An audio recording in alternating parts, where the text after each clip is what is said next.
talking about raising bacon seeds. Maybe I shouldn't call them that, but hog production in North Dakota. And we are joined by Justin Quandt. He is from Oaks, North Dakota. Justin, did you get much snow last night? Yeah, it was, I don't know, probably at least 6 inches, but the good part was the wind was only blowing 15 or 20, so not terribly drifted in. I like how we all justify it now. I called my brother earlier and I said, "How much snow did you get?" And he goes, we only got 6 inches of snow. It's one way to put it, right? We're all just taking it in Yeah. stride. So Justin, tell us all about your production facility down at Oaks. Love to know more about your operation. So yeah, we have two 4,800 head facilities. Um, we've kind of we built them as feeder to finish barns, and we've done wean to finish, feeder to finish turns. We've done a few nursery turns. We had gestating sows in there when another barn blew down, and right now we're on gilt development unit is what we'd technically be called right now. Um, So you use some terms there that a lot of folks who are not in the livestock industry, especially with it when it comes to hogs, might not be familiar with. So if I got it all right, you've got capacity for 4,800 head of hogs. What's the difference between feeder, finish, nursery? What are all those things? so your normal feeder to finish barn, the pigs will come in at roughly between 50 and 70 pounds, and then you'll raise them up to 300-pound fats to go to a butcher plant.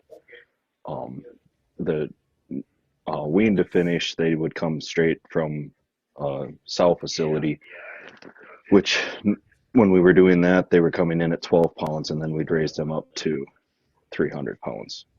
A nursery turn is where they come in at 12 pounds, and then they leave at that 50 to 70 pounds. Um, Okay. and then I guess the gestating sows are mama pigs that weren't ready to actually um, to have little ones to farrow yet, but we were just housing them until the other barn got uh, fixed because the roof got blown off in the heavy windstorms last spring. Okay, windstorms, got it. That makes sense. So when you're talking about where the little 12 pounders come from, as far as a nursery, where do those are those brought in from another state? Where do you source those little guys? When we started, they were coming from northern Montana. Now they're actually coming from Missouri. Um, and then when they leave our barn, with being a gilt development unit, a gilt is just a sow that hasn't been bred yet, just like a heifer in the cattle world. Um, Hmm. so they're coming from Missouri, and the first few that left our barn were going back down to Kansas actually when they were ready to be bred.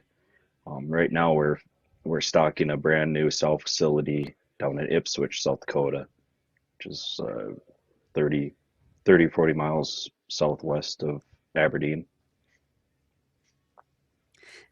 Okay, Okay, I got so a and then question for you. Oh, do no, you want go to add ahead, on to that Justin. before I'll I kind of switch it, Bridget? Nope, I've got other places to go with it too. So you go ahead, Justin Storm.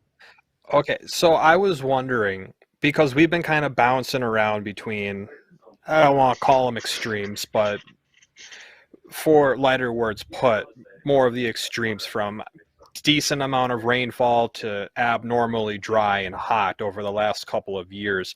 How do the hogs deal with that transition? And when we get those really hot, dry stretches and drought conditions across the area, how do those hogs adapt and how do they behave or handle that extreme heat that we've seen in past years recently?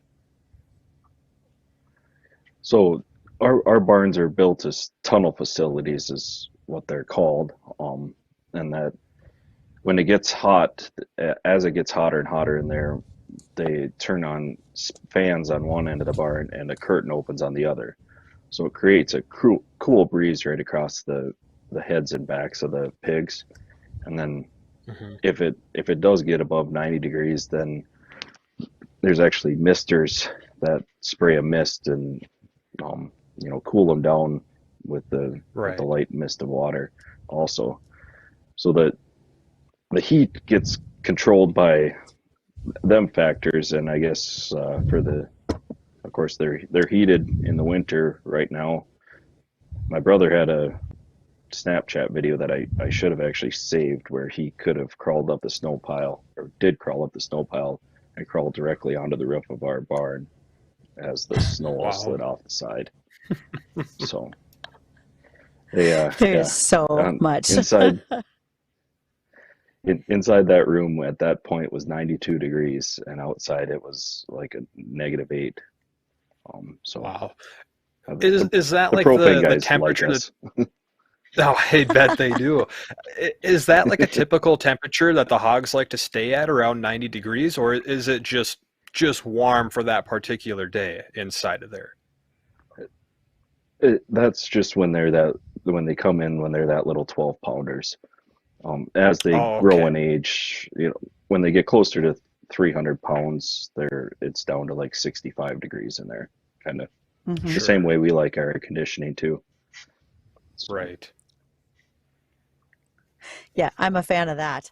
So when you said that about the barns, Justin, I thought about biosecurity. That's been a big topic because of what's been going on with bird flu. Types of steps do you take to make sure that nothing comes into your barns that could carry, say, foot and mouth disease, which we haven't found here in the US as of yet, or if you're worried about swine flu or anything like that? What are some of the things that you guys practice regularly? yeah, so anybody that steps foot in our barn, we shower in, shower out, and if it's a visitor that isn't there regularly, we have a log that they sign in and tell us where they've been before within the past few days of hog facilities, or how long it's been since they've been in a different hog facility. Um, and then as far as like the truckers, when we're shipping loads out, like we had 2 loads leave this morning. Um, they actually have plastic booties that they wear, and that's while they're in their own truck. They don't leave their truck. They have doors to get in from the side, and then we shove all the pigs out to them. What are some of the issues that you have to deal with being a hog producer? We hear stories about how cattle and get sick and they have to treat them with antibiotics, and that's a really big regulatory thing because you have to, separate the cows that have had the antibiotics till it gets out of their system. Is that a similar thing with the hogs as well? If they get sick, you have to give them the antibiotic to get them better. Do you have to go through those same regulations to keep that out of the food system? Yeah, so pigs with how should I state this? Pigs are a bunch of bullies, really. So any anytime you do anything to one pig that the rest of them don't get, it'll get picked on. So anytime we give a pig a shot or anything, we pull it out of the pen for its own safety, because we will take and mark it, um, so that the other pigs will notice when there's a spray paint mark on one pig, they'll pick on that pig, and I mean it'll get picked on until it well, passes, Right. for lack of a Yeah. better word. So Pigs are jerks, yeah, Justin. and That's what you just said. Those pigs are jerks. pretty much. Um, so yeah, so we separate them out into we'll keep a hospital pen in each room in the different age groups, and then as we pull them out of the hospital pen, they'll go into what we call a fallback pen, um, and we keep them. We don't give them shots after uh, like 50 to 70 pounds most of the time, anyways. If we weren't to wean to finish, we wouldn't probably have shots to give anyways at all. Um, and of course we've been in that nursery too. So the and I guess the diseases that we've really had to deal with much aren't too debilitating or too contagious. Strep Hmm. is kind of one of the things that just when they're transported young, they I mean they go through a lot of they're less than 2 weeks old, and they're getting transferred 12 hours away, been been off been weaned off their mom for sometimes less than 24 hours before they're shipped to us. Um, so that it's just kind of a growing pain, respiratory disease, and it's really easy to pick out because the pig won't won't be able to stand up. It'll sit there and run on its side, thinking it just loses its sense of balance completely. Hmm. Um, and then one of the So other how ones about was a Mike. oh, you can Go carry ahead. on. Um, Okay, one so of the I other was gonna ones go that we've back had to deal to with was I'm going to go back to the swine flu. Have you had to deal with that in recent years? We've been talking about the whole bird flu going around now, and that's been hitting a lot of the turkey farms and the egg producing farms around the area, and it's been causing higher prices in all of these eggs and lower supply for birds. And we had to deal with that a couple of years ago with turkeys. How does the swine flu in recent years, how have you had to deal with that? Has it been an issue? And when we did see that surge so many years ago, were you affected by that at all? well, we've only been hog producers for 2 years and a month and a half, so we're Okay. relatively new at this game. So yeah, I do have a one of the staff members at um, North Dakota Corn Council that I'm also a representative there. Her family's hog barn had got PRRS, which has been a very debilitating issue for hogs, mostly because once it's in your barn, you either leave the barn empty for 180 days and you hope that you're in the 40% that killed everything, or you leave the barn Wow. empty for 2 years to try to get rid of it. It is just Wow. that hardy of a disease that That's I crazy. mean, just antibiotics in general won't take care of it. So the life cycle of it is that long. So if Can you you get that vaccinate? in your operation, is this the same thing with the bird flu, or do you have to euthanize all of the hogs that are at this farm, or is there a way around that? Uh, Once you're a PRRS barn, if you decide to not sit for the 2 years, it's a neurological disease. So you just have bigger losses, and basically you're known as a PRRS barn, and you're gonna have that 30 to 40% loss, or 18. I mean, depends on who you talk to Right. on how large the loss gets. So what But the happens if this does get into an operation? You said you have to empty the barn out for so long, up to a couple of years. What do you do during that time? Do you just put up another barn and move the hogs from one area to another, or are you just completely SOL until you get this figured out? Well, that kind of depends on where you're at, right? Right now, Mhm. that's the big push for North Dakota swine, is that we have the biosecurity because the barns are so far apart. Um, a lot of the vets and stuff that come work up here don't go down into Iowa, like very rarely, to try to Right. keep out of them higher populated areas where you can't guarantee that you're not exposing yourself, and in turn the other barns that you go to these diseases that we don't have really cures for yet. So, Justin, some of our listeners might not realize when you say vets don't go to other barns, in fact, they stay out of Iowa, it's because a lot of this is transmitted through respiratory, correct? It's not even so much about are your boots clean, it's a respiratory transfer. Yeah, I mean, there's a lot of it even on the they say on the wheels of the trucks driving in and out, because a lot Hmm. of the smaller facilities can only hold a couple tons of feed. So the feed truck will stop at six or eight facilities before it heads back to the feed mill even. Whereas Hmm. our barns are built that we we unload a feed truck every time, even between our two facilities.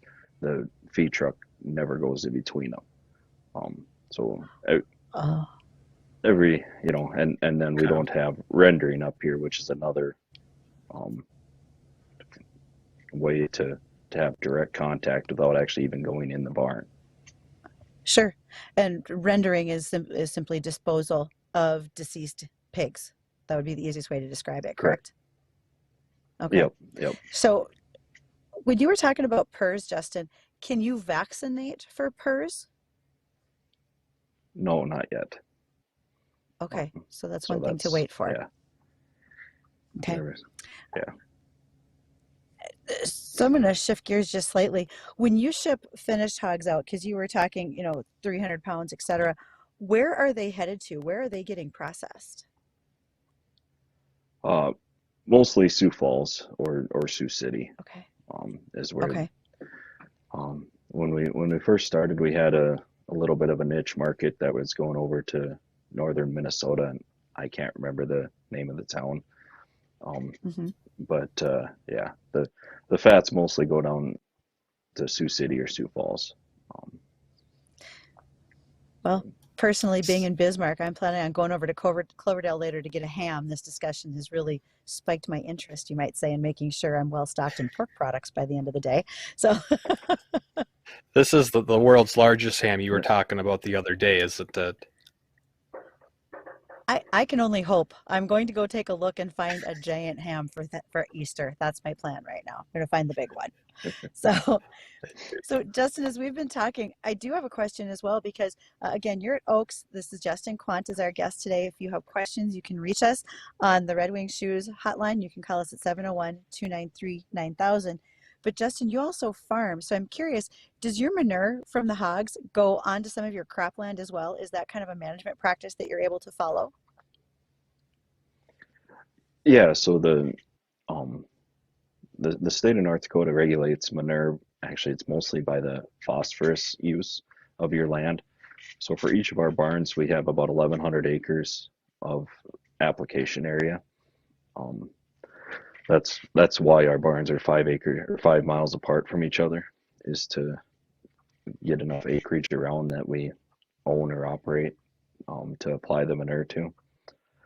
And we're a little different in how we're trying to apply the manure.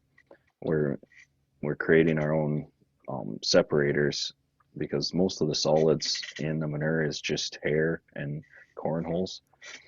So we're screening those out and letting the liquid fall through, and then we're injecting the manure into the water stream and applying it through our pivots onto our standing crop. The ground we farm around the hog barns is very sandy, and with the manure you get a pretty good chunk of readily available nitrogen. So we're worried about losing that nitrogen to leaching, so that's why we apply it in season versus most guys that would apply the manure either through a honey wagon or drag line system in the fall or even Mhm. spring. It's um, So you had Go just ahead, mentioned a Justin. You're term there that I'm not sure what that term was. And I think what you're doing with the separation is a very interesting thing. I got a question on that separately. But what is this leaching, that term that you use? What does that mean? um, so leaching is when nitrogen or sulfur mostly travel through the soil profile and go too deep into the profile so that your crop's roots won't reach it. Um, I see. And that's a because lot of of the your sandy nature of your soil.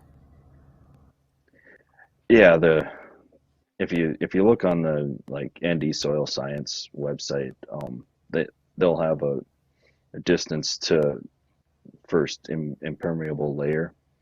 Hmm. Most of the time, that's where you hit a clay line below your topsoil, anywhere between, in our area, 8 inches to 24 inches, and then you get in the good Red River Valley, and you got 20 foot of topsoil. But it lists that where you have a change, and in our sand, they don't list it. It just goes down forever. Um, our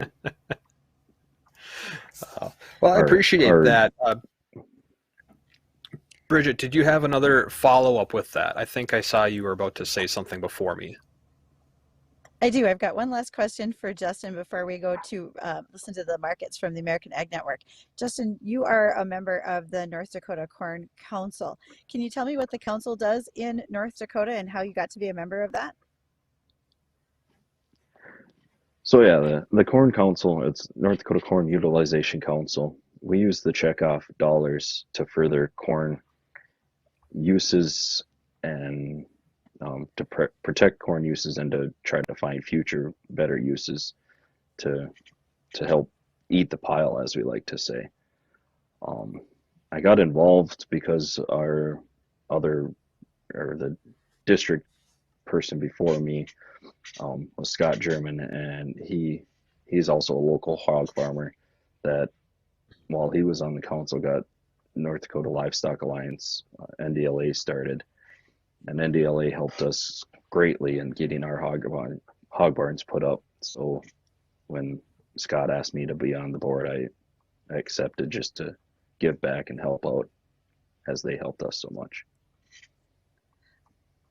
I think that's an awesome way for all of us to remember being active in our commodity groups and being active in our communities is still a huge part of what we do every day in agriculture. And thank you to you, Justin Quandt from Oaks, North Dakota, for joining us today to answer all of our questions about those bacon seeds that grow up to be hogs that are going to wind up on my Easter plate as ham.